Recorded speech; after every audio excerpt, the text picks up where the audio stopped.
welcome everyone.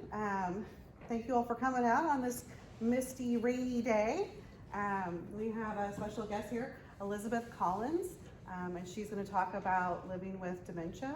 And there's a few handouts that I think everyone's gotten, so she's going to go over those as well. I'll just kind of give her the floor and give her a warm welcome. Thank you. Can you hear me in the back? Is that good? All right. If my voice dips, because I tend to kind of, as I get all excited, I just kind of go off and my voice trails. Wave your hand and tell me, or just give me an up sign that'll tell me to raise my voice or something like that. As Marcy said, today we're not talking about actually living with dementia, but we're talking about partnering with persons living with dementia. Now, of course, we could be living with some dementia ourselves, and we have to partner with ourselves. So keep that in mind. But anyway, the title is Partnering with Persons Living with Dementia. And you understand, so see the difference there? Partner, not caregiver. There's a qualitative difference there that we're going to really delve into a little bit. We want to partner with people. We don't want to, caregiving kind of gives the idea that I have the answers and that person doesn't, and therefore I'm going to give it to you and you have to receive.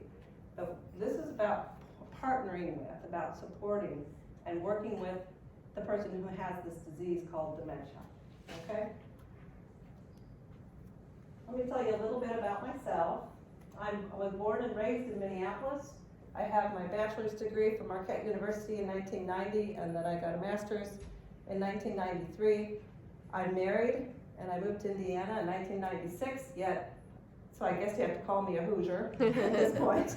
I have 5 adult children, none of whom are married quite yet, but all have significant others at this point. I have a second bachelor's degree from ISU in nursing, and I got that in 2009. When I have been a QI director, this is my work history a little bit. I was a Spanish-speaking doula for a while, and that's how I met Dr. Steenstra, who is the one who invited me to this opportunity, and I'm so grateful to be here and share what I do know about this topic. I have worked in hospitals, I've worked in hospice and home care, and currently I'm employed by the Sisters of Providence as their clinical care coordinator, registered nurse. I don't work for Providence Healthcare, but I work for the Sisters of Providence as they look at the health and well-being of sisters as a whole. And one of their initiatives is to support people living with brain change, which happens to all of us. I just hate to inform you. It happens in different ways. And to some people, it's a disease, and others, it's more of a normal aging process. Okay. I also have some advanced training in advanced directives, end-of-life care, and the conversations regarding end-of-life care, and in dementia care. I have a certification from the certified dementia practitioner, and also from Positive Approach to Care. Positive Approach to Care is a company out there started by Teepa Snow. That is a name, Teepa Snow, and we'll learn a little bit more about that. You'll enjoy, I have some videos to show you and some things about that. Okay. So how many of you are here because you are partnering with someone living with dementia? Good. So did you come to get some answers?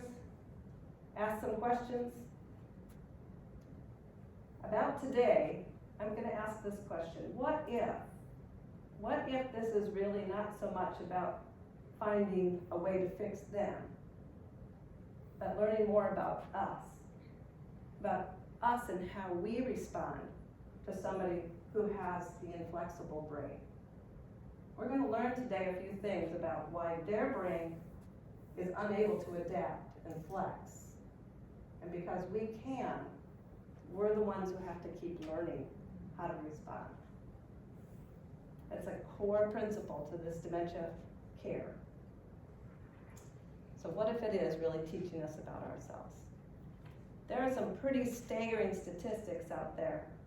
By 2050, they estimate there's going to be 152 million people in the United States living with some degree of dementia. Over the age of 85, they say that half the people over the age of 85 are living with some degree of dementia, if you live that long. And the other half, any guess what they're doing? They're partnering with somebody who's living with dementia. So this is huge. I think this is right on the edge of what the world is facing. We're living longer, our bodies keep going, but we haven't figured out how to necessarily keep that brain up to speed. I know some of you may have listened to Dr. Steenstra speak about Dr. Bredesen's work. Yes, how many of you have seen her talks? They're excellent, and her book, not her book, she refers to Dr. Bredesen's book. So that is the wave of the future, I hate to say it. So the two objectives today is that we're going to learn about these brain changes that a person experiences if they're living with dementia. And the other thing is we're going to learn some practical strategies, or what I call gems for the journey. Things to live by, things that you can remember when you're actually interacting with people. I welcome your questions. However, due to time constraints, we do have an hour and a half, but you might consider saving the big questions to the end, unless it's something that you really gotta figure out. Just raise your hand and I'll answer that question. All right, let's start here. There's 4 basic truths about dementia. These four things need to occur for the diagnosis of dementia. At least 2 parts of the brain are dying. Usually it's brain cells and neurotransmitters. Anybody heard of those neurotransmitters, heard that term before? That's the chemical part of the brain.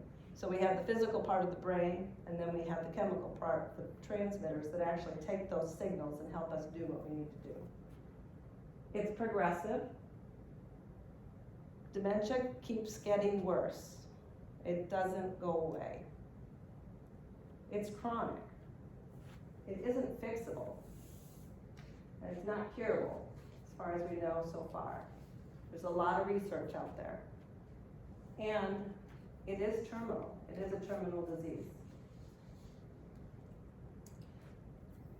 So, as you see at the bottom there, until there's a cure, there's care. This is a picture of Tifa Snow, that woman I was talking to you about before. And she's the person who started the company, A Positive Approach to Care. And I'll have a resource. You can just put that into your Google search if you have a computer and you like to look things up, and you'll see all kinds of YouTube videos or information that she puts out. I am certified by her company as a dementia practitioner, trainer, and I use a lot of her materials because I am certified. The other resource I like to use, and it's at the core of her work, is some work by Dr. G. Allen Powers. He uses this pyramid. As you can tell, it's a little bit like Dr. Maslow's hierarchy of needs, if you're familiar with that. But it's a little different, isn't it? Mm-hmm. It's based on the work of Thomas Kitwood, a social scientist. And these are the 7 domains of well-being, so to speak, to achieve wholeness and well-being is what they say. And what Maslow's hierarchy of needs, if you remember, at the bottom, he had things about security and safety. As you can see in this pyramid, those things are the second level. At the foundation of all well-being is identity and connectedness. That's going to be critical to what we learn today. For us we have to shift our focus when we're working or partnering with somebody living with dementia from always trying to keep them safe to connecting with them first and foremost. Because their brain is changing. They're not going to reason the way they used to. And so the only way they're going to trust you to do what you want them to do or to keep them safe is if you've made a connection. that you see who they are, you recognize their identity, then they trust you, and then they will follow your lead. Okay? I give this as just kind of a foundation for how we get through some of this. These are my books here, but just to give you a picture, a view of them. These two books by G. Allen Powers are wonderful. Dementia Beyond Disease and Dementia Beyond Drugs. They're a little bit more for the practitioners out there, but it gives you an idea that we're talking about a condition here that's not fixable by drugs. We're not going to change it. It's not like having cancer and we're going to have a whole series of medications we can use. But it talks about other ways of caring for somebody who's living with dementia. All right, here's another little gem for the journey. Once you've met one person with dementia, you've met one person with dementia. Is this true in your experience? It is for me. I'm working with sisters living with dementia quite a bit, and they all have differing degrees. And when I first started working with them, it was 6 years ago now, and I got all this training, and I would try some of these techniques, and I would work with Sister Susie, and it worked for her, and I thought, wow, great. And then I come over here to Sister Mary, and I try that same technique. Anybody have a guess why that is? Yes? Because all people are different. All people are different. And there's many different kinds of dementia, right? So and there's many. Yeah. Absolutely. So there's many different kinds of dementia. In fact, there's more than 120 different kinds of dementia. More than 120. We aren't going to go into all that because that's not the focus of this talk. But also, the brain is basically, I'm going to give you a really down and dirty, just a quick little visualization. There's two parts to the brain, essentially. There's the inner part, the primitive part of the brain. It's in the center of our brain, way deep inside. The limbic system, our amygdala, fight, fright, flight. You know, that part of our body that's very instinctive, intuitive. And then we have this outer cortex. So you've got the inner brain and this outer brain. The outer brain is the part that we human beings reason with, and that we're able to take everything that comes into that limbic system, goes out to that cortex, and then we can think about what to do next. And then we do it, right? Well, when somebody has dementia, or is living with dementia, parts of the brain are dying. And we don't know which parts. They don't all die the same. They die in different parts. So, depending upon which part is affected, you're going to get a different behavior, a different response. And we need to respond differently or be ready to respond when I talk to this person in this way, and this person wasn't able to respond the same way. Okay? All right. So the first part of this, as I promised, we're going to talk about some brain changes. I hope nobody's too squeamish. We are going to see some pictures of an autopsy brain to show you what can happen inside the brain. To begin with, I thought I'll give you a little taste of Tifa Snow. Give me a minute to pull it up on the video. And she talks a little bit about the brain changing.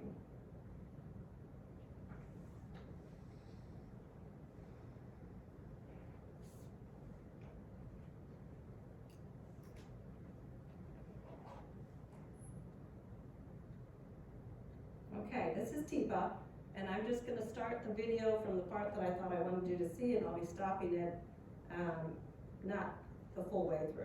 Beginning. So now let's talk about the rest of this brain. And what's interesting is the whole rest of this brain is really based on getting information in so you can use it. So the rest of your brain is a sensory processing system. And in order to get the sensation in, you've got to pick it up. So we have 5 ways that you get information in your brain. What you see, what you hear, what you feel and do. Now that's a complicated one because there's two pieces to it. What you smell and what you taste. Now the smell and the taste are actually primitive. They're pretty basic. They're not really high tech. And so where they go first is into this limbic system. But if you think about it, that's sort of important because if something is not tasted good, you wouldn't eat it. And if it doesn't smell good, you want to get away from it. So it's interesting that that really is a part of the brain, believe it or not. Safety awareness in that area is dropping down from the very beginning, even though the rest of that is still working. So I want what I want, but I don't recognize danger anymore, even with these basics of smell and taste. So you might notice more interest in sugar and salt, less in nutritional. You might also notice that I love smells that I love, but I don't notice smells that bother you, like elimination smells and like urine and feces and body odor and spoiled food. I'm just not aware of that. So although this part is working, it's not right. And I don't use this to make it work right. The wiring's not right. Now these three, what you see, what you hear, and what you feel and do, that's taking up a lot of brain space. So let's figure that out.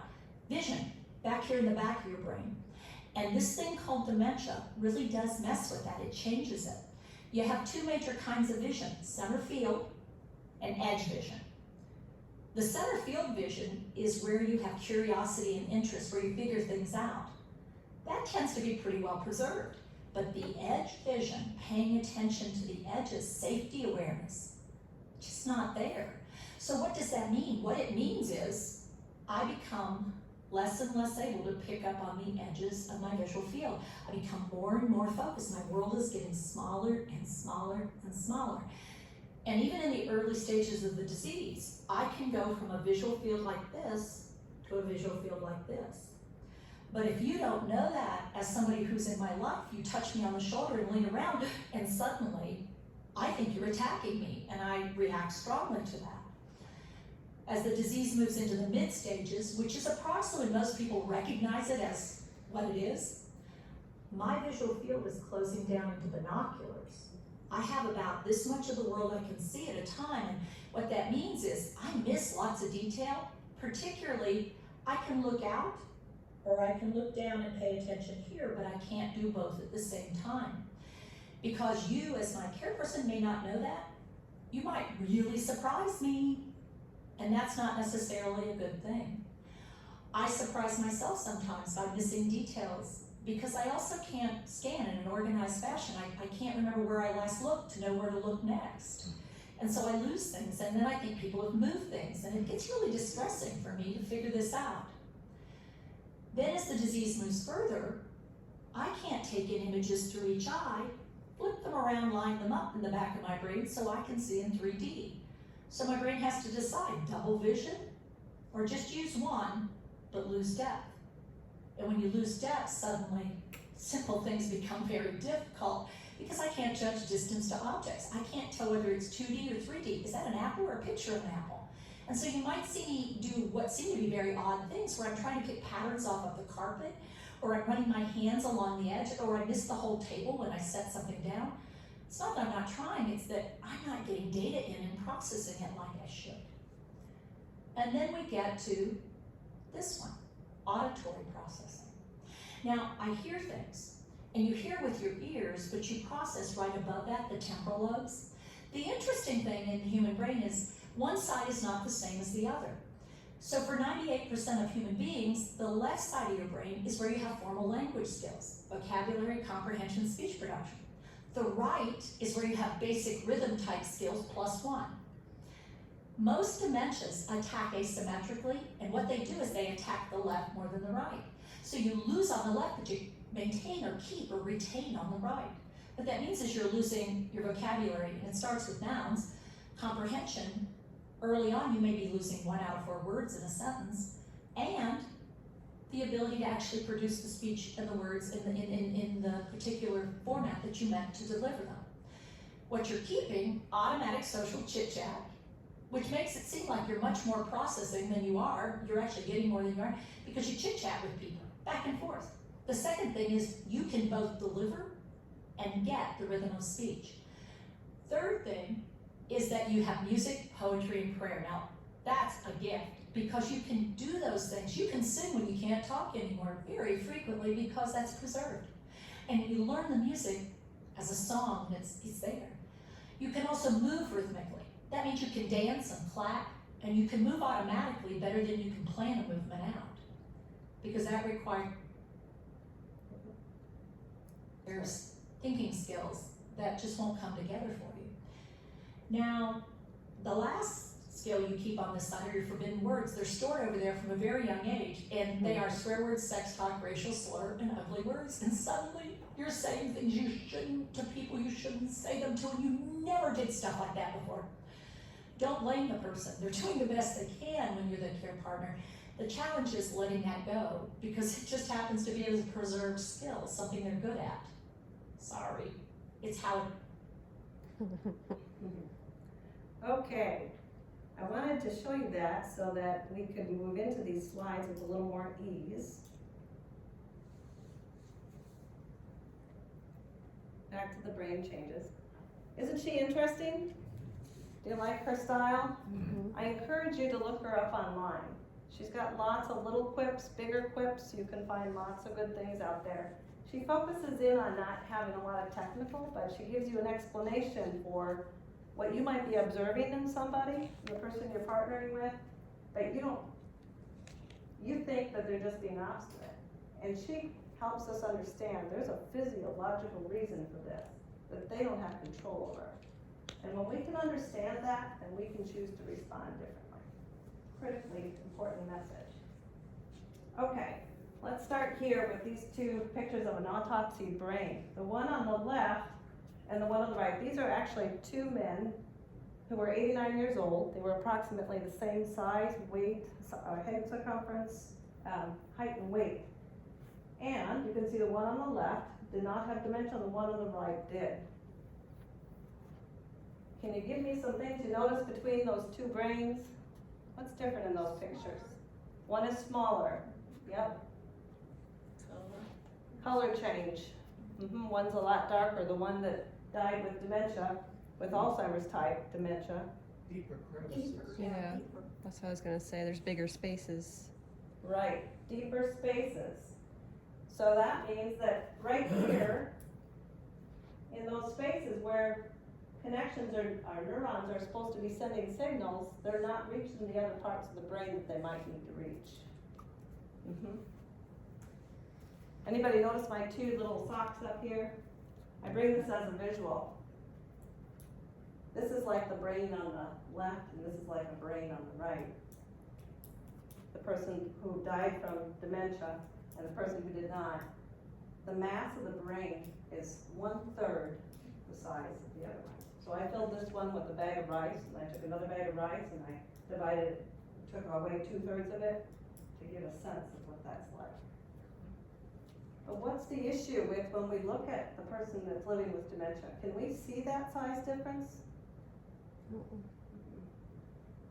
Right. There's other diseases that have ambiguous signs too, but if somebody had cancer, we might look at them and notice some physiological changes and you'd say that person isn't well.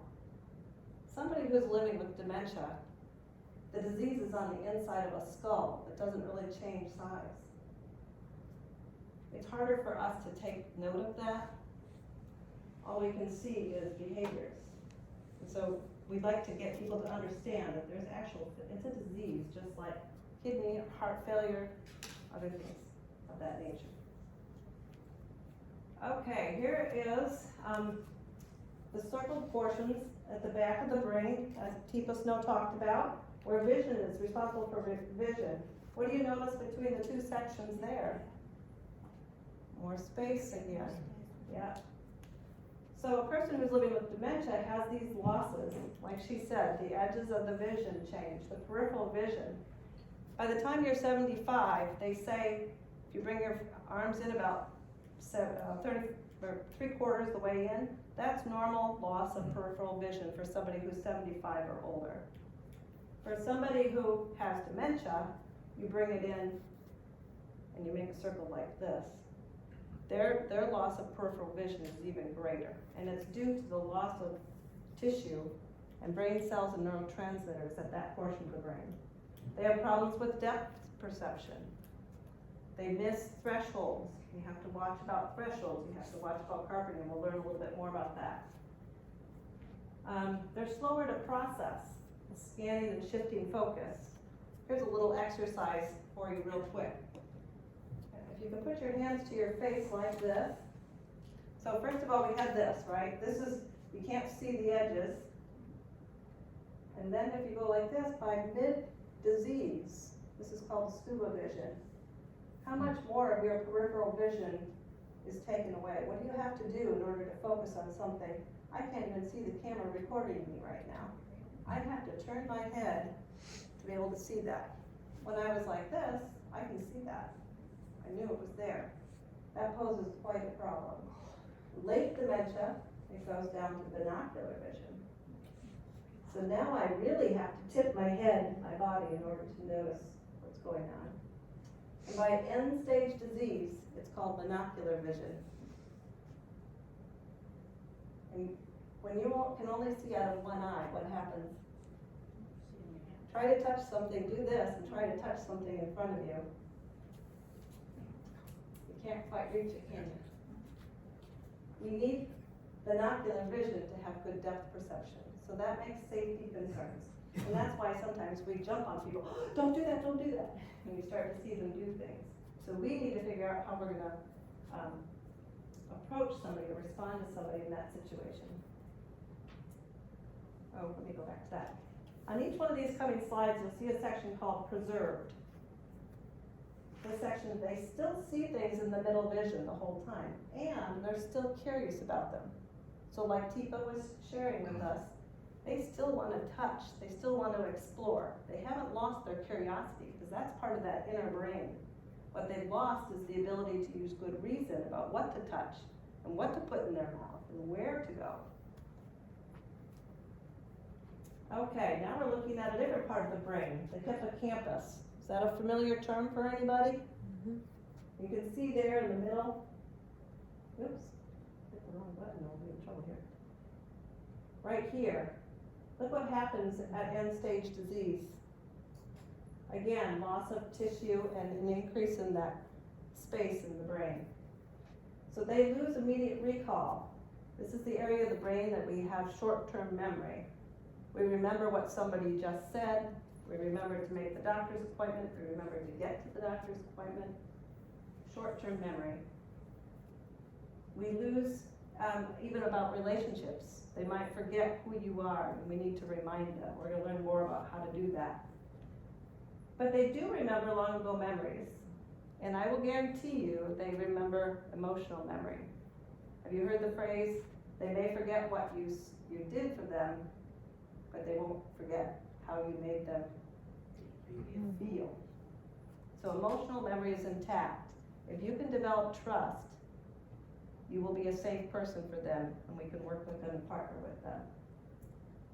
Preserved ability is another, is motor memories. Those are things like feeding oneself, because we did that and it's necessary for survival. So we're going to learn about how you can help somebody continue to remember to put food in their mouth without putting it in there for them. And they know how to confabulate. Anybody know what that means? Confabulation is not lying, but it's a synonym for that, so to speak. Have you worked with somebody living with dementia who you know clearly is not telling the truth, so to speak? It's not the truth. They made up a story around something that happened. So let's say their pants are wet. This is just a classic example. And you know that's because they become incontinent. But this person has never been incontinent. They know they were potty trained, and so they are going to confabulate, and they could come up with, I don't know, who spilled water on this chair? Oh, gosh, that's horrible. Or there must be a leak in the ceiling. You know, they will confabulate because there's no way in their long-term memory they would have wet their pants. Okay, that makes sense? So, Yes. so are they doing it because they're embarrassed? Are they doing it because they're embarrassed, she's asking. I don't think it's so much about I mean, there might be a piece of embarrassment, but they literally, their brain can still reason, it just doesn't reason logically. Okay. So the reason for that is something, I don't wet my pants.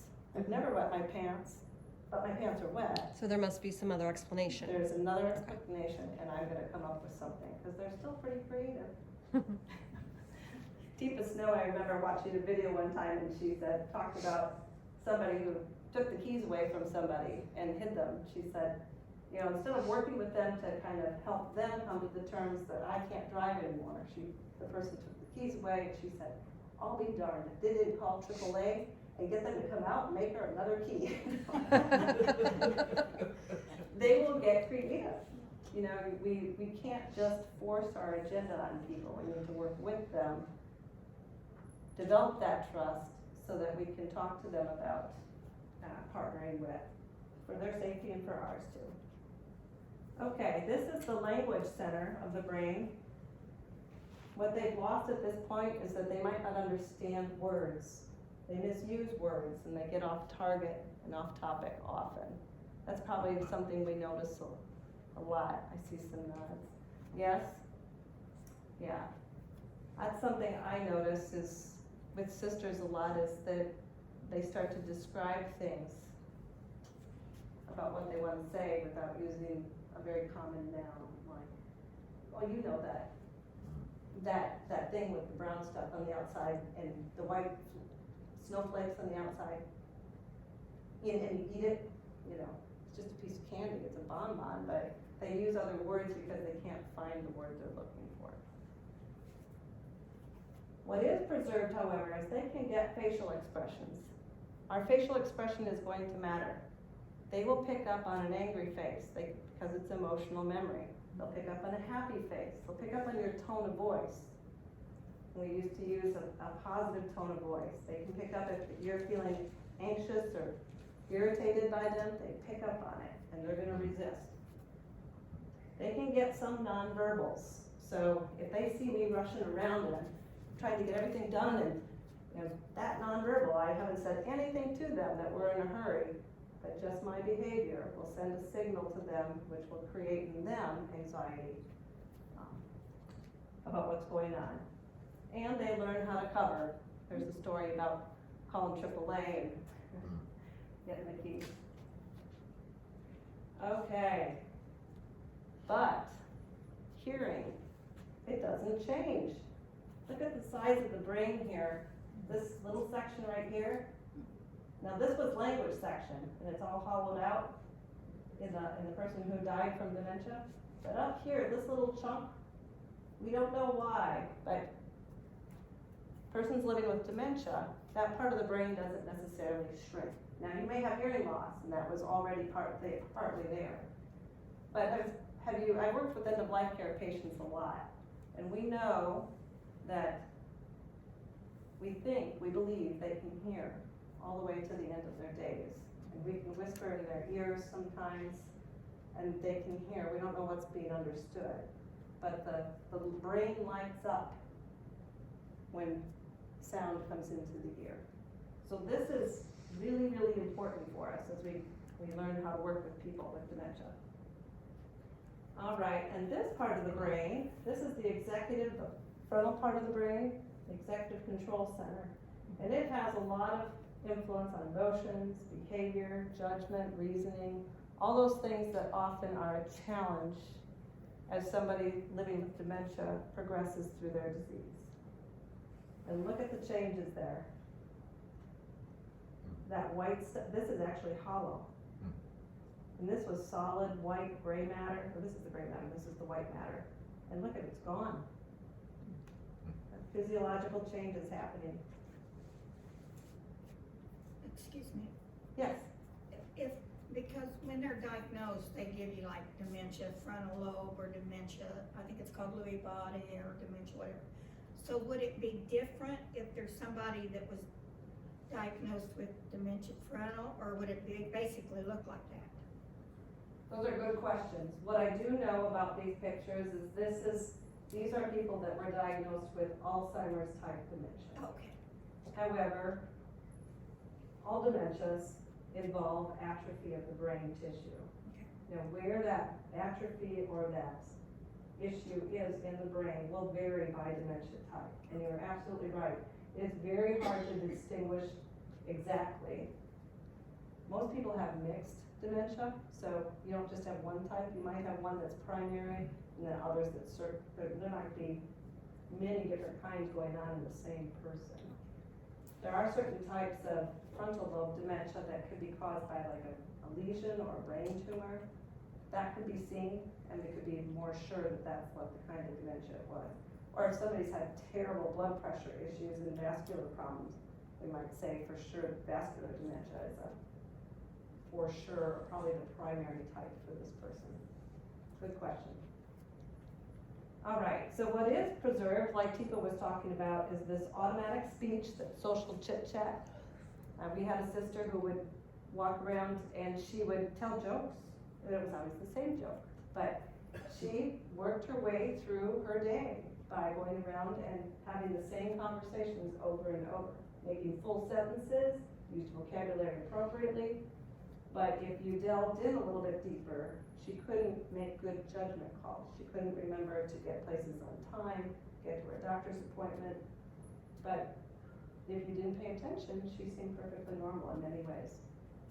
Prayer, poetry, rhythm, and music, and expletives. I'm going to talk about this little section of the brain, right? Oops.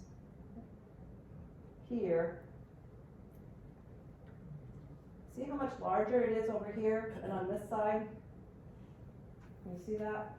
Yeah. It's pretty much preserved. We don't know why. But what we do know that this part of, I can take sisters to church, for example, and they start singing the hymns. They might not, they be almost nonverbal, can't find their words. You start the prayers and poetry and the music, or the rituals, and they have it all. They can repeat it like no other. We had a sister who was blind in one eye and very low vision in the other. She used to play piano when she was a much younger sister. And we would turn on music, especially the music she played in her 20s when she was really an avid piano player. And she would get moving and she would get up and she didn't worry about anything and smooth movements. But if we didn't have music on, or rhythm or poetry or singing, she was super tentative. So the theory is, partly, that they think that when you use music or rhythm or poetry, it lights up the brain in this portion and stimulates it to start making connections. So we can use music and rhythm and poetry to work with people partnering with dementia. So like muscle memory? She asked if it's like muscle memory. Mm-hmm. Muscle memory comes into play more with the motor neurons and things like that. I'm not real positive about that. I don't know the physiology behind it, but in some sense, you could think of it figuratively as a muscle memory. It is a memory. It's a long ago memory they're pulling forward. Okay. Has anybody heard of this trailer, this documentary called Alive Inside? I'd like to show you. It's just a 2-minute clip, but it gives you a sense, and maybe you'd like to watch it at your leisure at another time.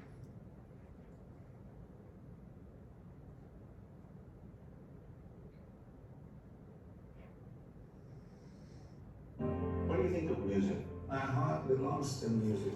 I love it. Have you ever had music just hit you in a place that immediately brought you to tears? Music has that power. Music connects people with who they have been, who they are in their lives. Because what happens when you get old is all the things you're familiar with and your identity are all just being peeled away.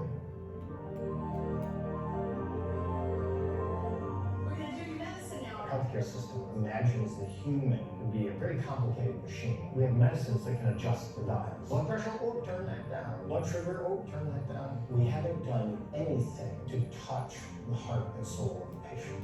One resident that barely opened her eyes, she didn't respond. It went for 2 years. Once we put the iPod on her, she started shaking her feet. She started moving her head. It was amazing. Music has more ability to activate more parts of the brain than any other stimulus. Who am I? Who am I? You do it. By exciting or awakening those pathways, we have a gateway to stimulate and reach somebody who otherwise is unreachable. You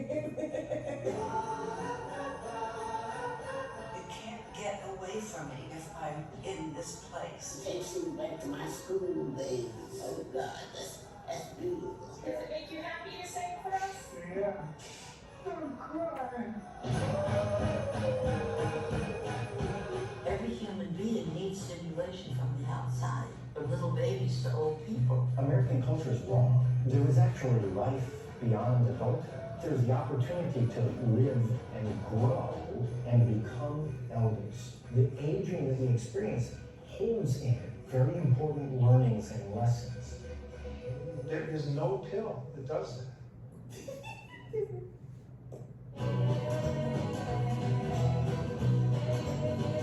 Oh, thank you so much. Okay, so the tears of joy.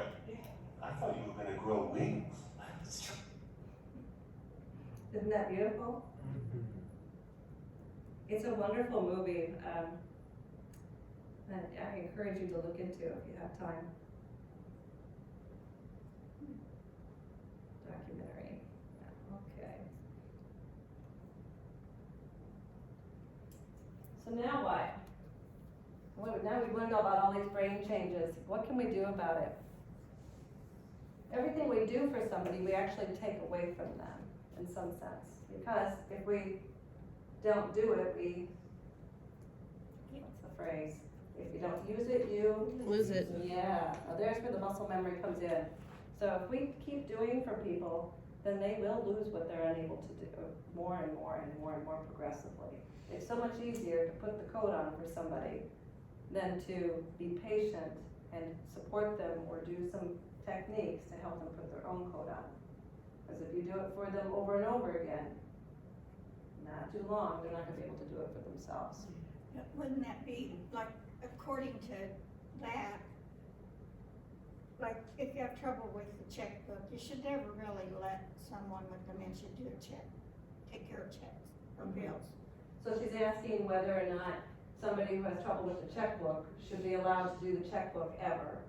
So what I'd say is there some way we can find a middle ground? So they always did the checkbook, right? Right. Okay, so what we try to do is try to find a way to have them support us doing the checkbook. So work together. Yeah, Okay, exactly. that's what So- we're doing, okay. Yeah, absolutely. And then you can do the double check. You can always do the double check. Another one that's common is to fill out the papers for somebody. So I oftentimes accompany a sister to the doctor's office, and there's all this paperwork to fill out. And I know that it would be a challenge. I go ahead and let them do as much as they can. I try not to let them struggle. And I just say, you don't have to fill it all out. Just do the parts you know. They'll do some, I'll do some. And I just keep letting them do as much as they can. Because if you do it for them, just because you think you're helping, but actually what you're doing is taking away from them, okay? So that's one principle. So now, we're gonna get to learn two techniques that Teepa Snow teaches called a positive physical approach, referred to commonly as PPA, positive physical approach. And the second technique is called hand under hand. And this is about connecting using a positive approach, okay? Remember the pyramid? I talked about identity and connection. These are ways for us to establish connection before we need to work with somebody. Do people here have partnering responsibilities that involve personal care, helping them maybe get partially dressed, maybe bathing, maybe washing their face? They're probably not, maybe not to that stage. Not a whole lot yet. Have you witnessed that be a challenge for people over time? And that's when care partners come in, you hire somebody. Sometimes those care partners know these techniques and sometimes they don't, I'm just saying. So it's a challenge. But I think we can use these principles to do a lot of different things with people. Okay, so let's go into this. Teepa talked about this, but let's do a quick review. The 5 senses, you learned about these in 3rd grade or so. How humans receive and process data. Our vision is our primary sense, right? Number 1 sense. Second sense is our ears, is hearing. Third sense is what you touch and feel, what you smell, and what you taste. We use the first 3 senses when we are doing a positive physical approach. And we do them in that order, that's why they're numbered. Help us remember what we're supposed to do first with someone living with dementia. We spend a lot of time looking at that brain picture and talking about vision, because it's very important that we don't walk up to somebody from behind. Imagine that somebody is sitting here and it's time for them to come to supper. Hey mom, it's time for supper. And you're touching them and speaking to them without them even seeing you. So 1, 2, 3, we gotta get vision, we gotta get auditory, and then we touch. Remember that, in that order. So the first thing I would do is make sure that I get into the person's visual field as such. Does anybody feel like being my volunteer? No pressure, you just have to sit in the chair. Oh, you do have a volunteer, wonderful. If you guys Come on, want to, Allison. I want to help. Wonderful. Okay, Allison, I'll have you sit right here in this chair. And Allison is living with some degree of dementia. Probably early dementia, right? Hopefully it's So, it's not very nice to, walk up to somebody and start doing this. How's that feel? weird. Weird, yeah. And then what if I said, it's time to go have supper? And I'm touching and I'm pulling all at the same time. Not a great technique, because remember what we said about that vision being in the center. And remember what the inner part of her brain, instinctually, what's gonna happen if she can't see me and I'm touching her. Don't touch me, they're gonna fight back, they're gonna resist. So number one principle, you need to get within her visual field. So I need to, hi Allison. Hello. Okay, what did you notice I do? What did I do? Yeah, and I used my hand, and I'll point out, my thumb was near my mouth, so that it gives her an indication I'm gonna speak to her. Hi Allison. Hello. And what am I doing by crouching down just a little bit? Being within their vision. I'm getting This their range. visual field, excellent. And the second thing I'm doing is I am not, Hovering. No, you're not. yes, I'm not towering. Right. It can be very threatening to somebody to be towering over them and looking down at them. Their escape route is blocked, so to speak. So I would do this, and then I would reach out with my hand like this. Now, look how far away, how far am I? 5 feet at least. 2 arms length is, 5, 6 feet. 6 feet. 6 feet, as we all know, is social distancing. It's public space, right? We all learned that the last couple of years. This is the proper distance to get somebody's attention, is at 6 feet. We think maybe we're supposed to come in here, but how does this feel? Your boundaries are being violated a little bit. Yeah, she didn't invite me in there. I have to be invited in there, so I gotta get myself invited. So I do this, I put out my hand like this. Hi Allison, how are you? What did she do? Almost automatically. And when I see her hand, she invited me in. So now I can take her hand. Now what am I doing? What did I do from here to here? Physical movement. Say it later. Moved up closer to her. Got closer, and I Got out of my vision, so I know I have room to get up now. You see to get up? potentially, yes, I got out of her vision, I got out of the point of, you can't get away from me. I'm gonna get myself out of her escape route. Okay. Because I need to take down that amygdala, that middle part of the brain. I need to not let her feel threatened that I'm going to get in too close without her knowing what I'm gonna do next. So I move to the side, but I'm connected. She still knows I'm here, I haven't let go. And when she's sitting, I can either pull up a chair, I can kneel, and I'm slightly lower than her vision, even. And she's staying connected to me, pretty much, you can feel that. Now I'm gonna do something with my hands. I'm opening my hand, and I'm making a little butterfly. Can you see that? Yeah. And now I'm gonna wrap my fingers around like that. she automatically did it that way too. It's like a handshake, a soul shake, exactly. And now, so I'm holding her hand, I'm still doing that. Do you feel anything? What am I doing? Squeezing my hand. How does that feel? Good. Feels I'm okay? doing that technique, aren't you? I'm doing that technique, hand under hand. I'm giving her a little pump at the base of the palm of the hand under here. And that part of the hand, according to occupational therapists and all the physiologists and scientists out there, gives a sense of security. You can give them a little pump and they can feel the pressure. And I also put her hand on top of mine. I didn't do this because that's a power control for me.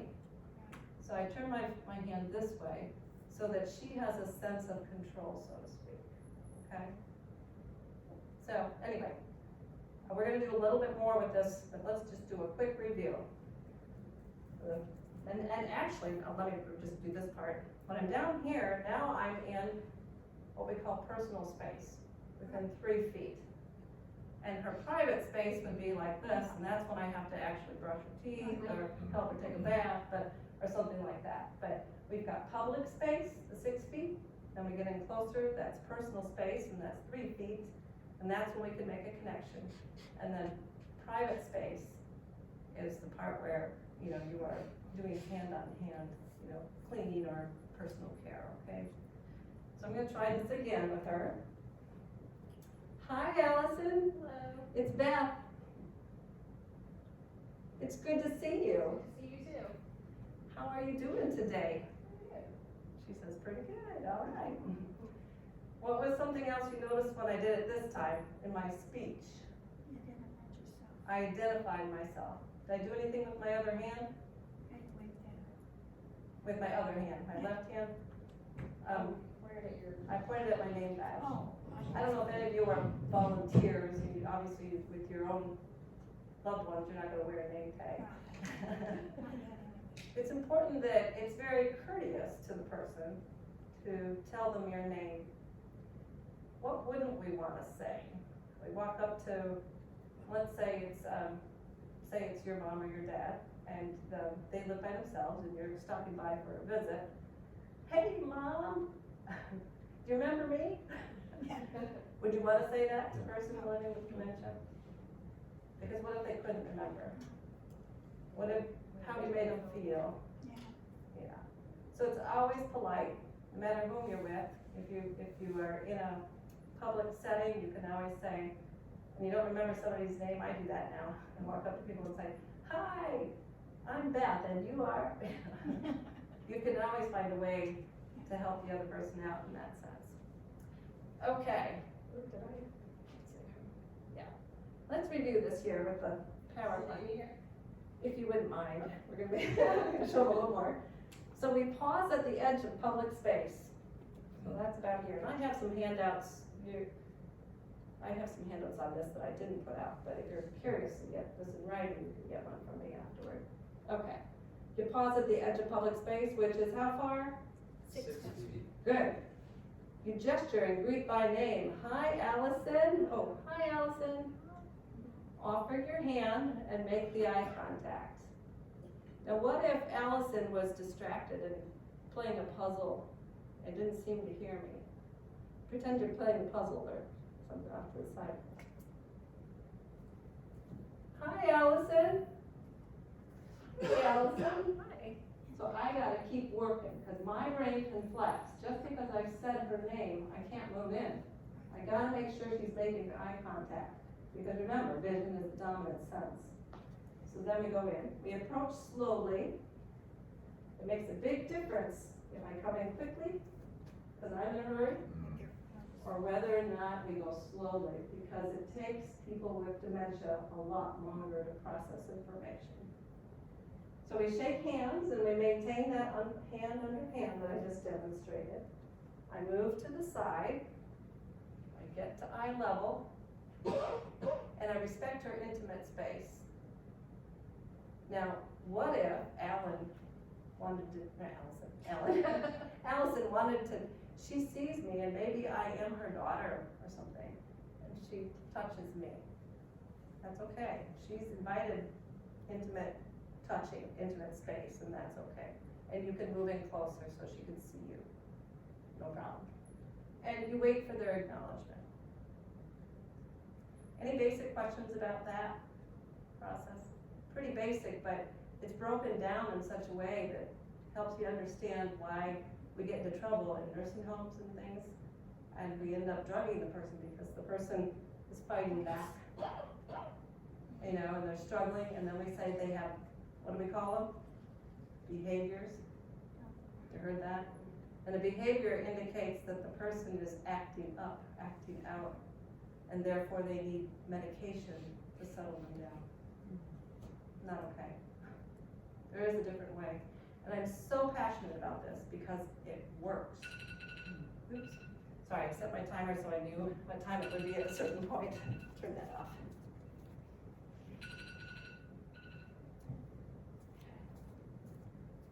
All right, let's see here. Before you get up, let me check. Okay, so now I actually have something I need to do with this person. And I need to, let's see, anybody have a suggestion? Something that it's time to go to a doctor's appointment maybe. And we know this person doesn't really like to go to the doctor or whatever. So I'm gonna try to get connected before I get my agenda going. My agenda is to get her moving, to get dressed, to get ready for that doctor's appointment, because we gotta leave in an hour, or less than an hour, whatever it is, okay? So I'm gonna say, hi Allison. It's Beth. Hi, Beth. How are you? I'm okay. I don't really want to go to the doctor. Ooh, you don't wanna go to the doctor? You don't like the doctor? Have you had a bad experience about going to the doctor? They're just always in a hurry. They don't listen to me. You don't feel like they listen to you? Ugh, they are in a hurry, you are right. Many times they are. I don't like that either. How about, would you like to just get that over with and then we'll go to lunch? Yeah, okay. All right, so I'm showing all kinds of different techniques to try to get through this conversation that might be difficult. She doesn't like going to the doctor. And what didn't do? Did I tell her that she doesn't need to be afraid? No. You didn't say that you have to. I didn't say you have to go to the doctor. You didn't tell me how I had to feel. You were curious about it and asked how I felt. Yes, I was curious about what she was experiencing. And I was letting her know that I get her. Why am I doing that? Do you think? Yeah, trust. I want to connect with her. I want her to connect with me and trust me that I got her back and I get you. Because if she doesn't feel like I get what she's saying, she's going to keep resisting until I get what she's saying. And she's going to keep doing whatever she can to stop that process, okay? So then, these are some other techniques you can do.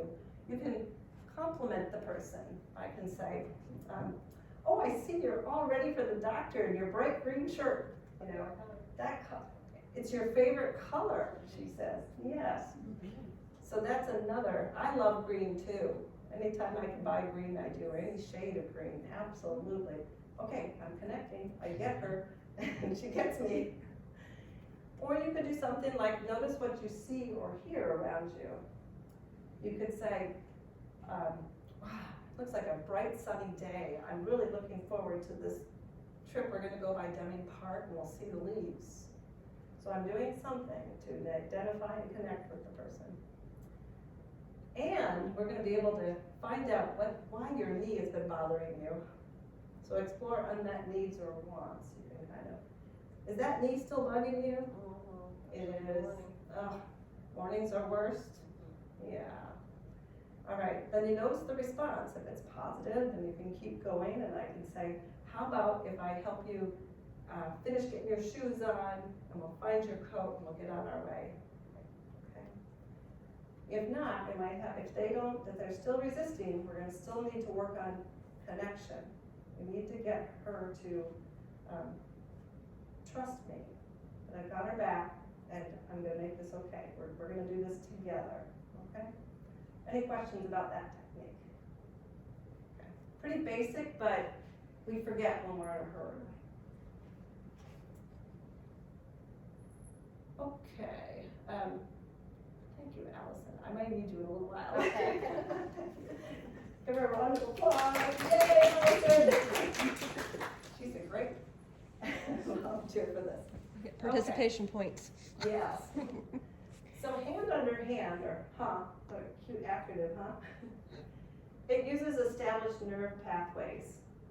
So when we do that, you know, these are established nerve pathways. Most people understand what a handshake is.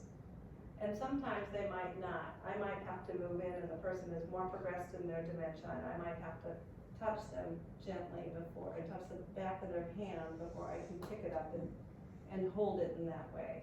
But you can get connected that way. There's an awful lot we can do with that. And it allows the person to feel in control, connects you to that person. It allows you to do with, not for somebody. The other thing we didn't talk about was about the dominant side of the person. Does anybody here have a person that's living with dementia that they partner with who's left-handed? You do? So it's going to be a little more challenging in that sense, because you're going to need to, when I moved to the side of Allison, she reached out with her right hand, and I kind of assumed that she's right-handed. But I would want to move to the left-hand side of that person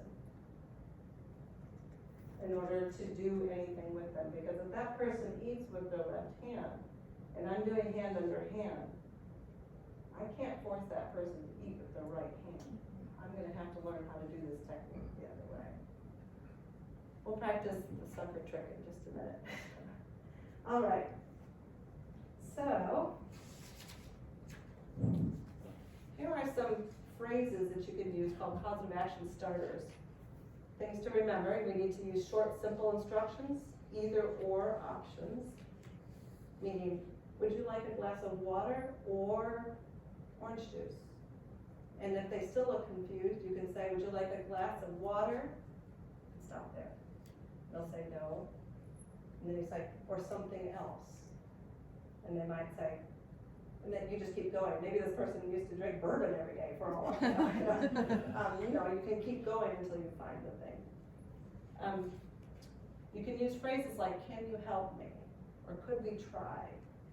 So you're getting permission to move into their space. To keep it going, you want to give thumbs up. You want, that's just a visual signal because vision is dominant.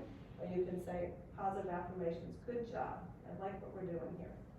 And at the end, thank them for allowing you to help them or be with them. Okay, here's the next one, is a fun video. This lovely person happens to be my husband of 30 years, and for my trainer certification, I have to videotape myself. And I thought it would be fun in some of these training sessions to run through a video of me doing something with him, and then having us look at how I did, and what I might, based on what you've learned so far, evaluate that. So let's take a look.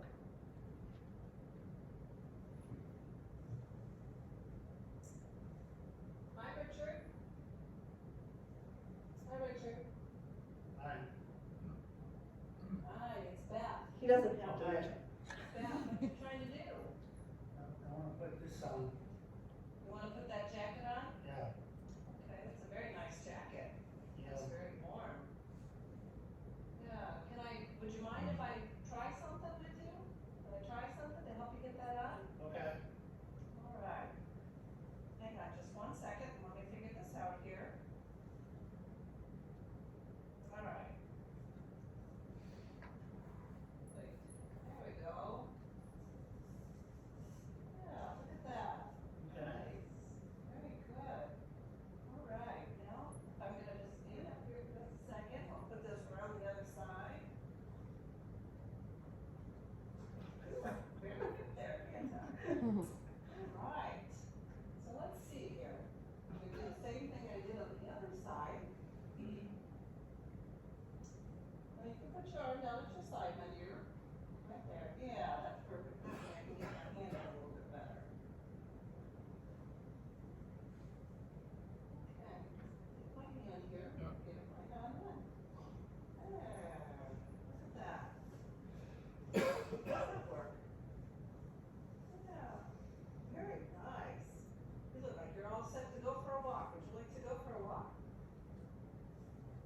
to go for a walk? Okay. All right, yeah. All right. What, you miss up? Oh, you'd like to button your coat up Yeah. before we go outside? Good idea. All right, let's see what we can do here. Yeah, put those two together like that. Oh, yeah, good job. Now stand up, put your feet underneath. 1, 2, 3. Take the other hand and let's go for a walk. You can go like this.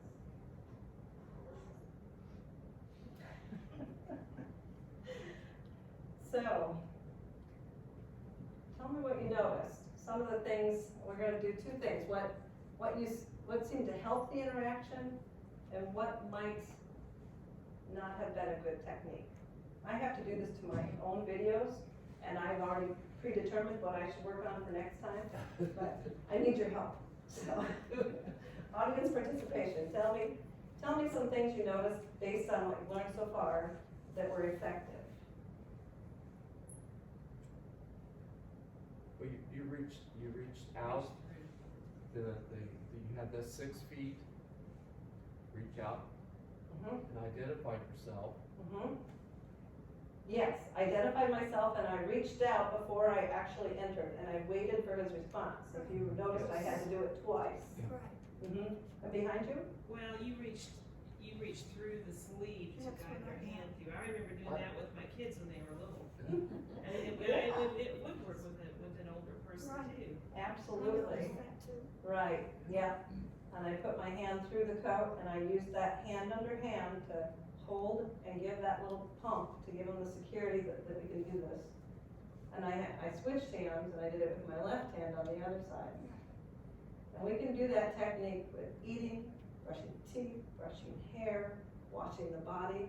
I can put the washcloth in my hand and they're still doing motor memory and I'm washing their body, but their hand is going with me and they're not threatened because their hand is near their private parts, not my hand.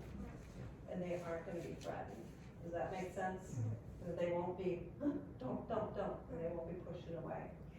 I noticed the way that you help with the snapping, because sometimes if they try to snap it themselves, they get it all, crooked and everything. I noticed how you helped him with the snapping of the Yes, shirt. yes, absolutely. And what I did is my fingers actually did the snap, but did you notice how he took over? Yeah. Motor memory. Right. That's the motor memory you were talking about. And that's what often happens. They can't initiate, that's part of the executive function of the brain that isn't working. They can't initiate to start the process of what they know needs to be done. So you start it, and they take over, and you back off, or you can let your hand free up. What about my tone of voice? Or how much speech? Any comments there? It's not condescending. Yeah, you weren't ordering me around. You didn't feel it was condescending? No. That's It's interesting. more cooperative. Cooperative. One of the things I critiqued myself on this video was saying that my voice sounded condescending, like I was talking to a child. And that's very, very common and easy to do when you're working with people living with dementia, because, frankly, sometimes it feels like you're working with somebody who is more childlike. But Well, you didn't make him feel like you were doing all of it for him. You Yeah. were working with him. I was working with him, not doing it for him. Absolutely, yep. And you were asking questions like, do you want to go for a walk? Right. I asked for his participation and permission instead of telling him. I could have said, let's go for a walk. Right. Because what happens if I say, do you want to go for a walk? And he says, no, but I really needed to happen or something. You could make up a reason for the walk, you could, or state it as a statement, let's go for a walk, see the bright sunshine, but look at my tone of voice. I'm making it not a duty, I'm making it something, interest, a common hobby. He knows that we walk, so that's what we do every afternoon, and so I'm gonna go do it. Good. Anything else? Any questions about the technique or process? Yes, Allison. Are we answering the second question? Yes. I noticed that you walked behind him. So do you think like maybe next time you would have been like, I'm just gonna walk behind you to help you with the other, or do you think that would not be threatening? Because you mentioned earlier in the talk about walking behind somebody. Is that relevant in that situation? It very well could be. Allison's comment is about me walking behind rather than in front, or at least advising him that I'm gonna walk right behind you, and maybe keeping a connection with him so he knows where I am, so that he doesn't think I just up and left, because out of vision, he might forget that what's going on. Good point. Yes. Put that on my resume. All right. Okay, so think support.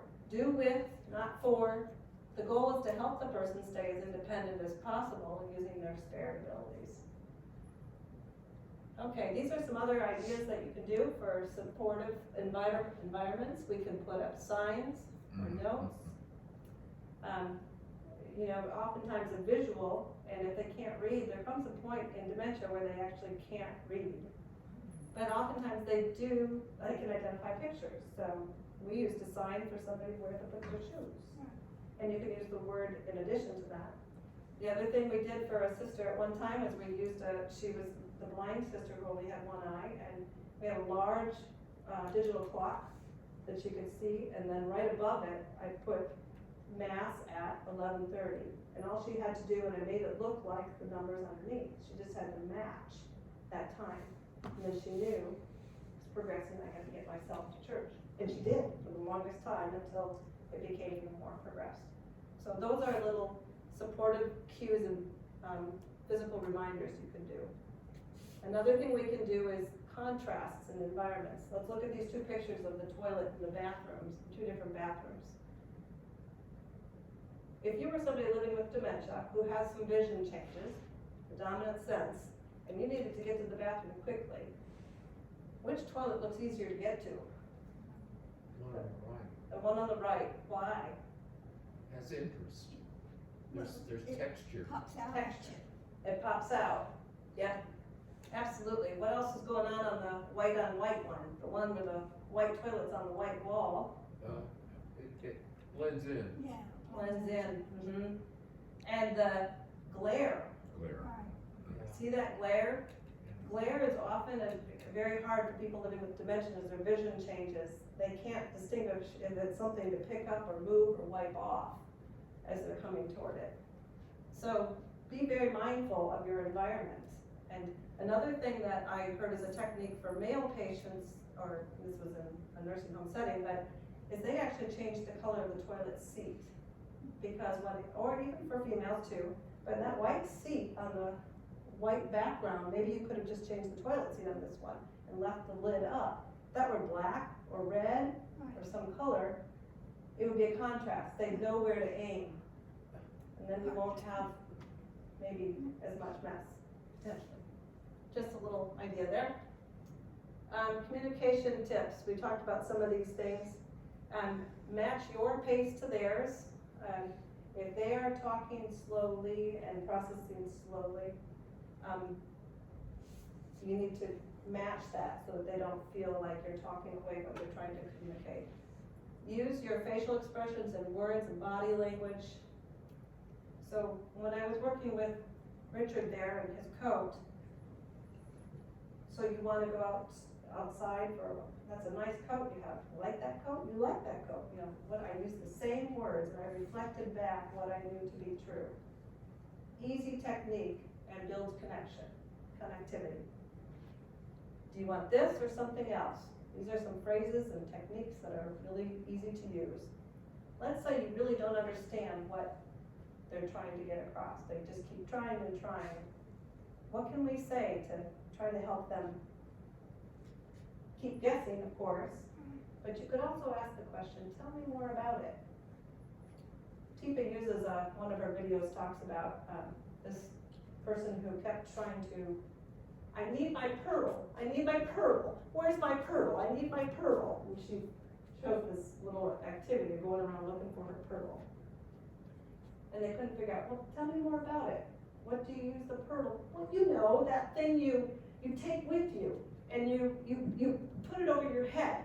You put it over your head. That pearl. I want my pearl. Anybody have a clue? Purse? Okay, there you go. Tell me more about it. Got to the point where she could tell her a little bit more about what it was to get her going. Instead of saying, I don't know what you want. I don't know what you're talking about. That isn't a word. We don't do that because that puts them down. It doesn't get them to tell you more about it, okay? Use visual cues. Many times, if you say, this is a common one of, it's time for supper, would you like to eat? Hungry? Yeah, what am I doing?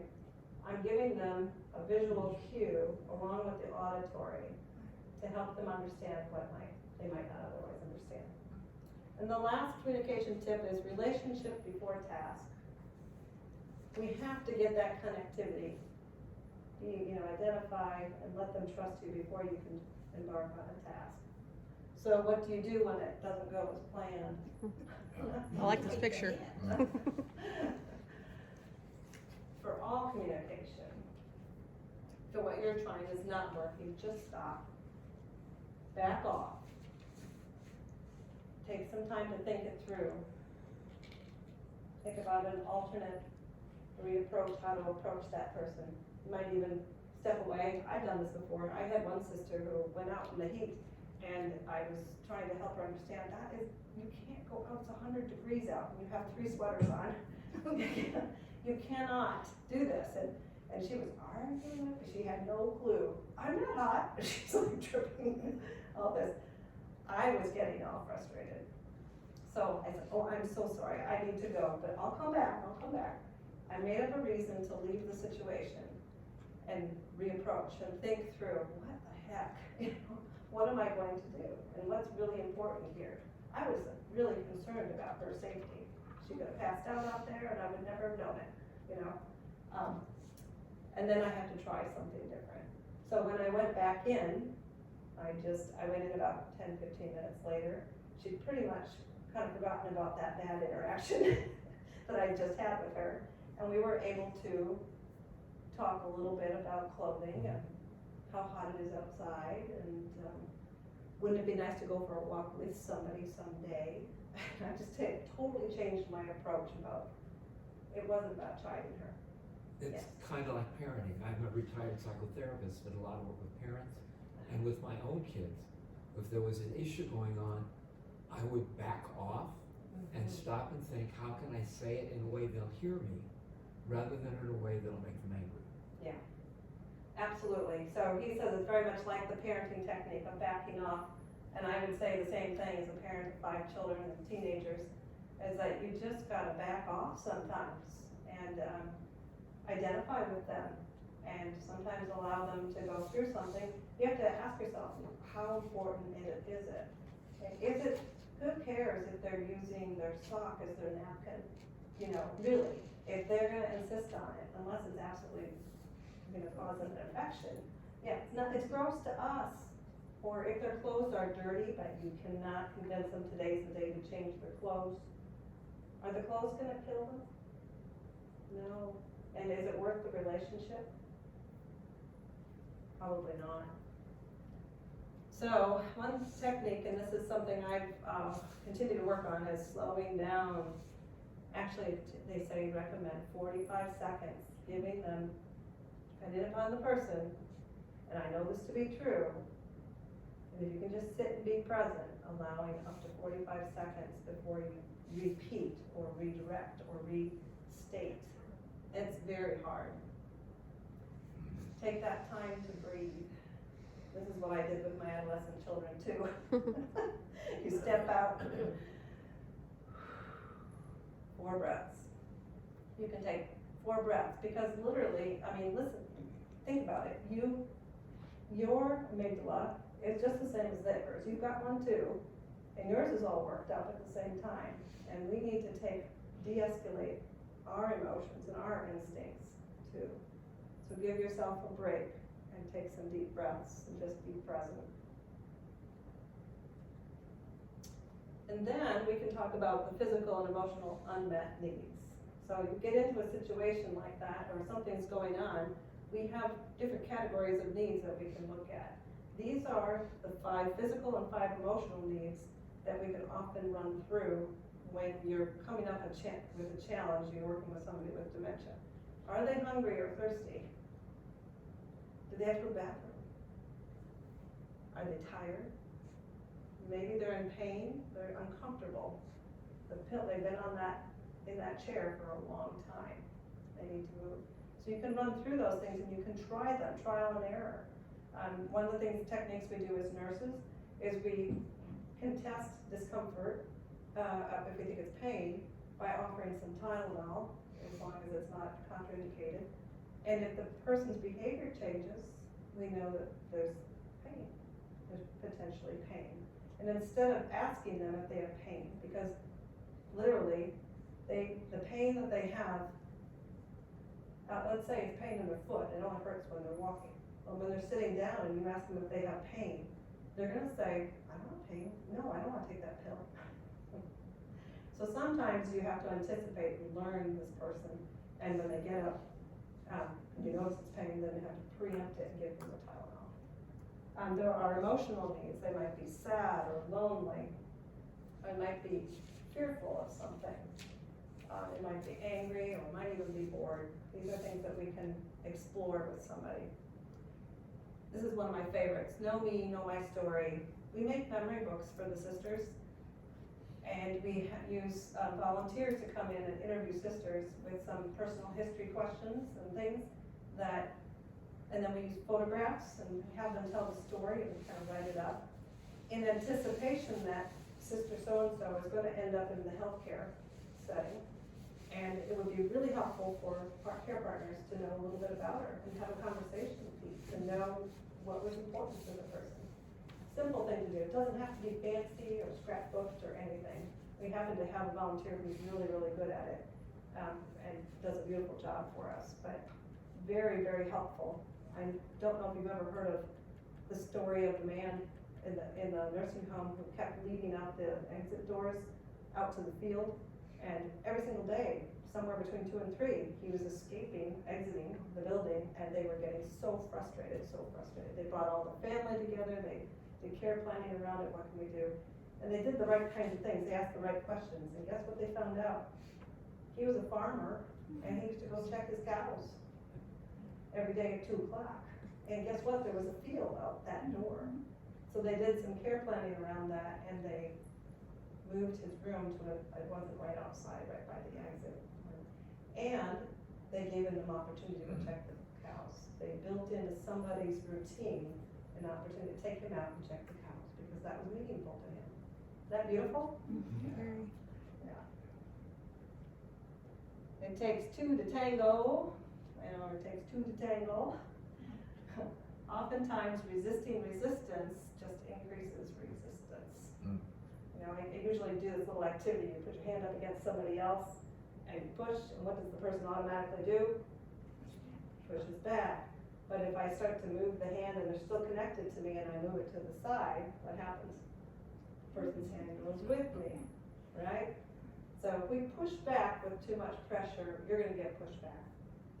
If we can figure out a way to sidestep, like in a dance, you're gonna get a lot further. I'd like to close with this little video. Naomi File, it's gonna take us over just a couple minutes, but feel free to leave if you need to. I do have, you have your hand ups there, and I have another short summary sheet of those positive approach and other hand techniques that I can put out here too for you. So let me give you a little preview of Gladys Wilson and Naomi File, if you say her name. She's a validation therapist.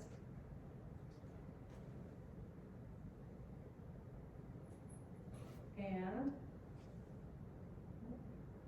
people are very old and deteriorated, and no one enters their world, and they're just sitting there.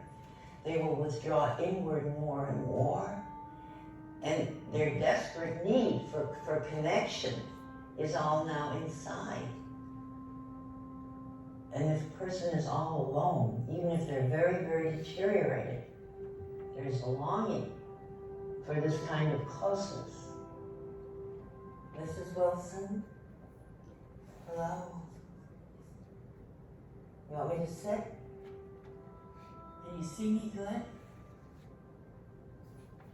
Gladys Wilson is a wonderful example of a person who is in the phase of repetitive motion, where people use movements, repetitive movements, because they don't have any more speech or very little speech, but they have human needs that need to be expressed.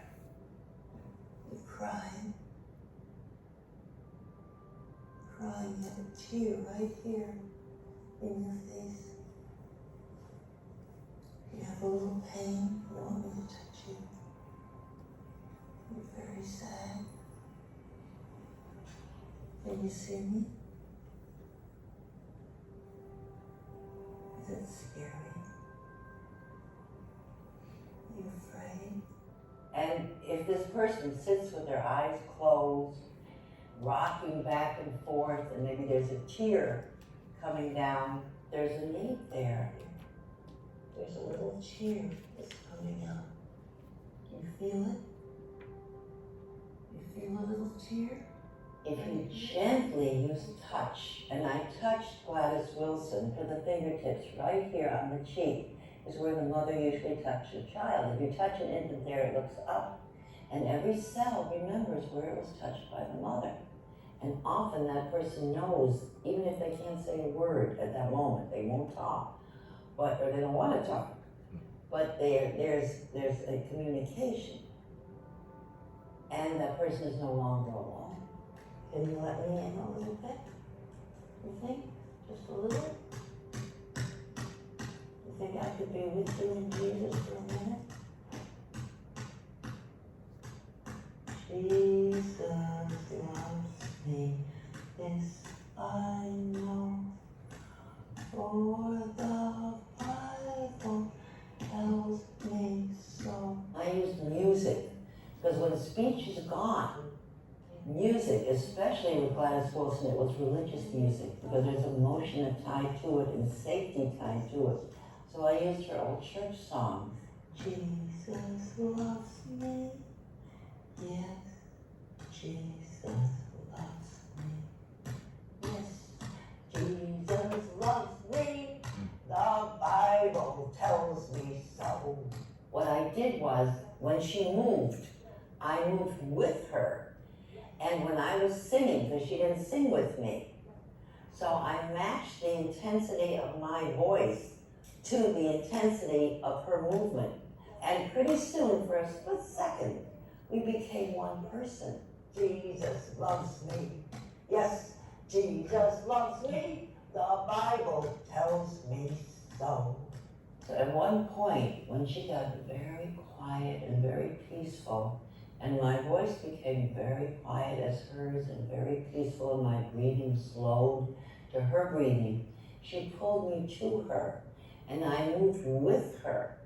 And for her, at that moment, I believe I was a symbol of her mom. Can you open your eyes now? Do you see me? Feel safe and warm?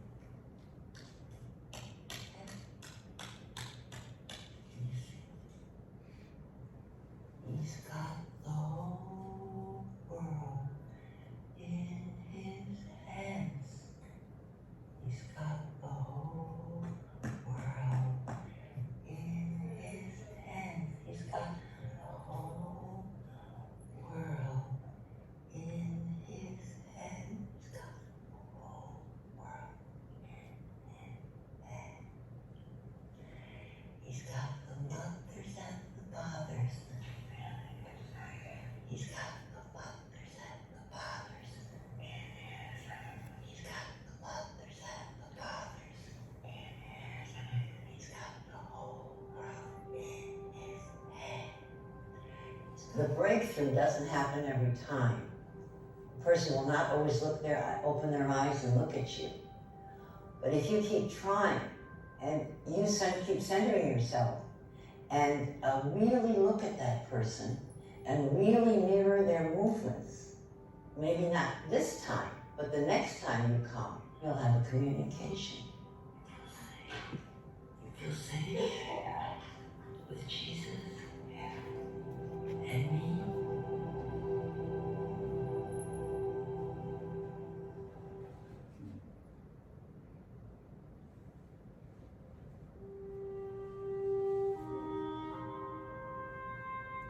Didn't mean to start it over there again.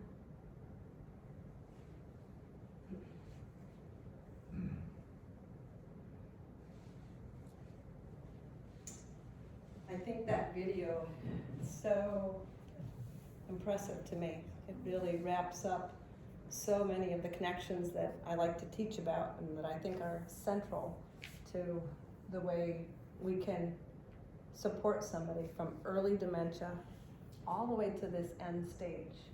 It's about connectivity. It's about safety.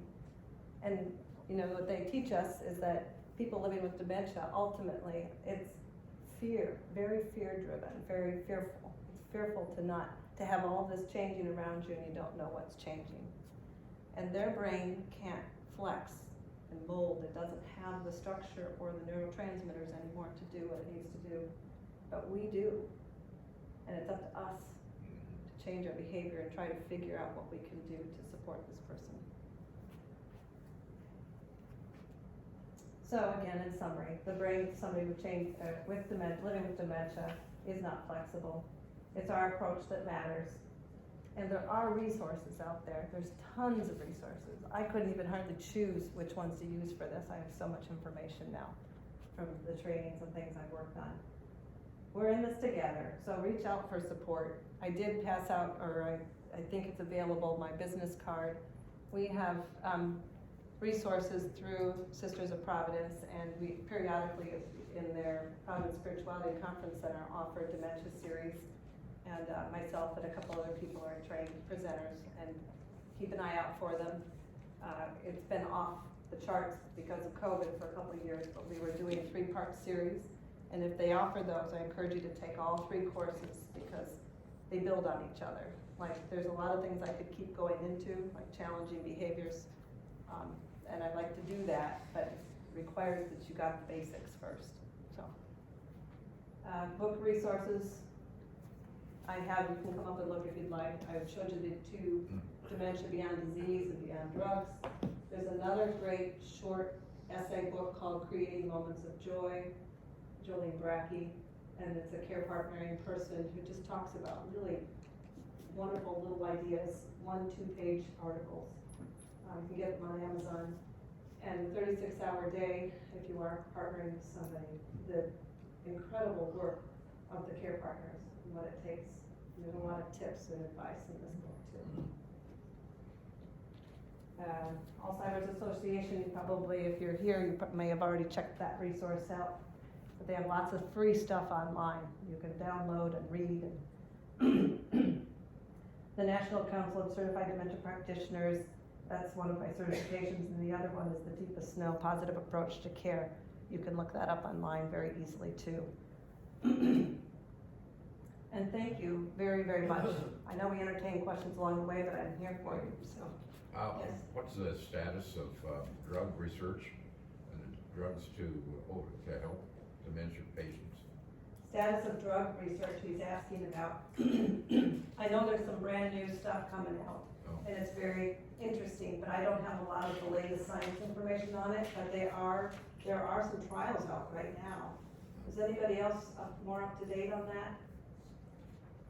I know Eli Lilly has been doing work on that, and they did a lot of work, and then finally they found out it didn't work, so they did away with the whole program.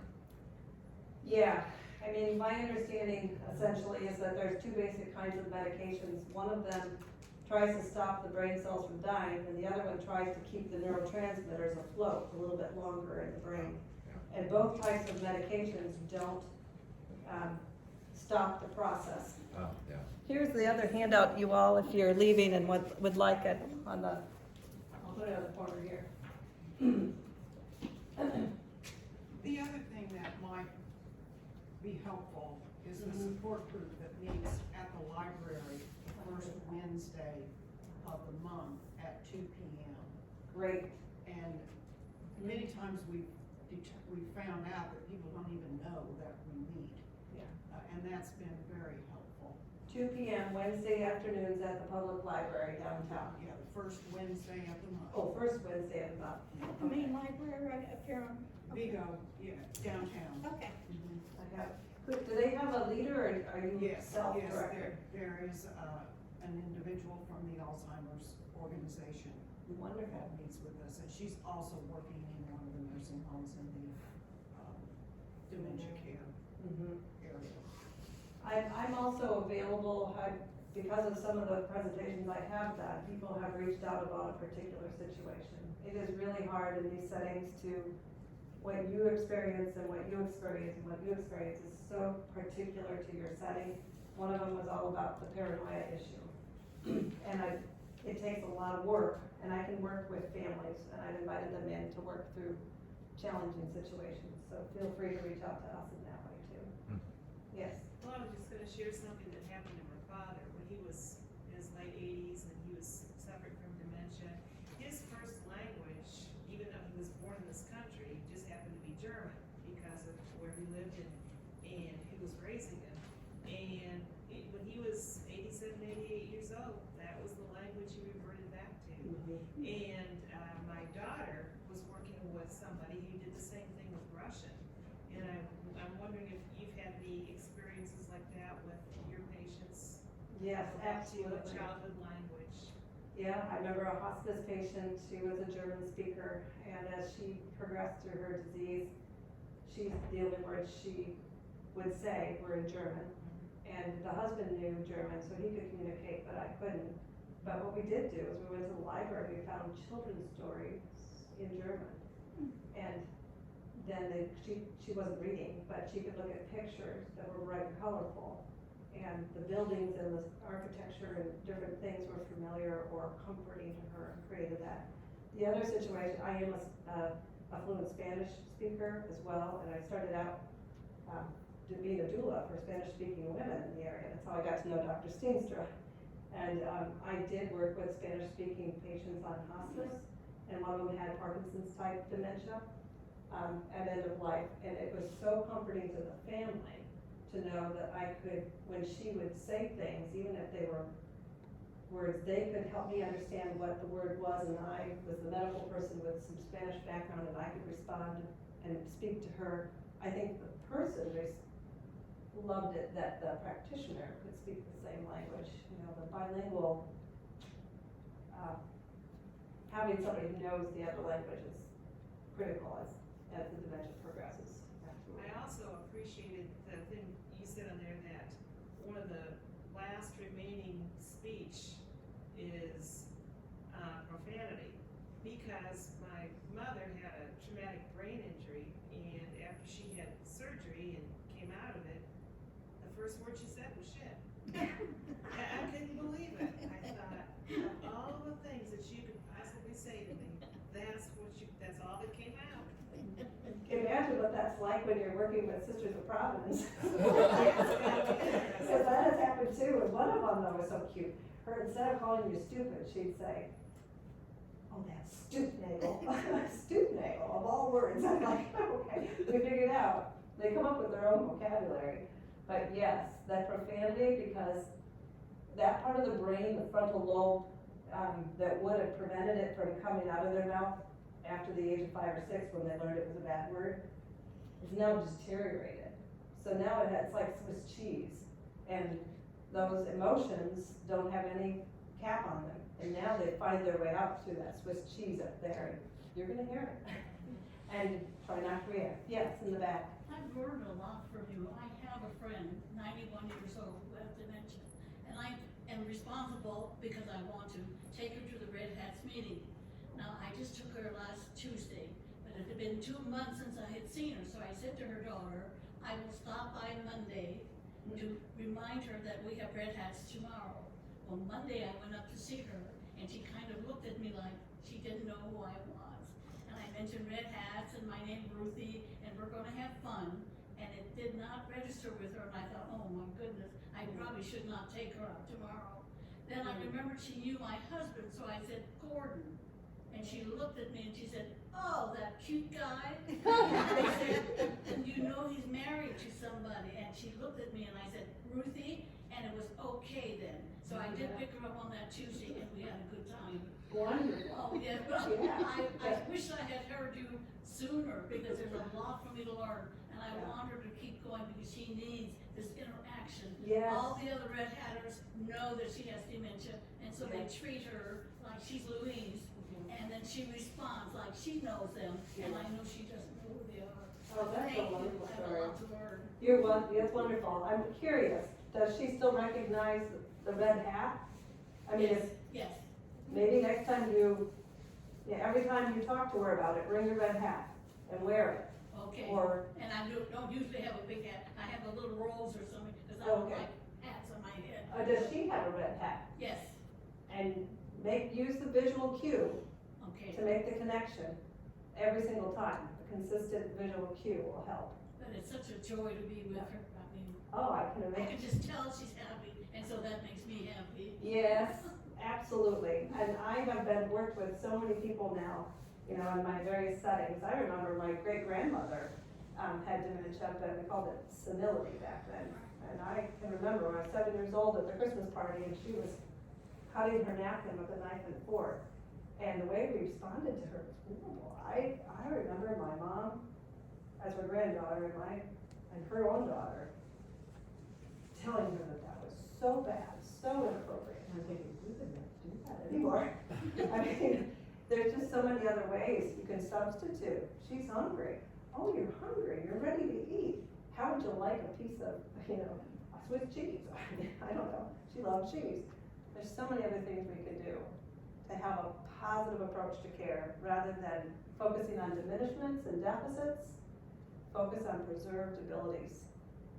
So thank you so much for having me, and I'll be glad to work with you guys and work them out. Here are another handout that gives the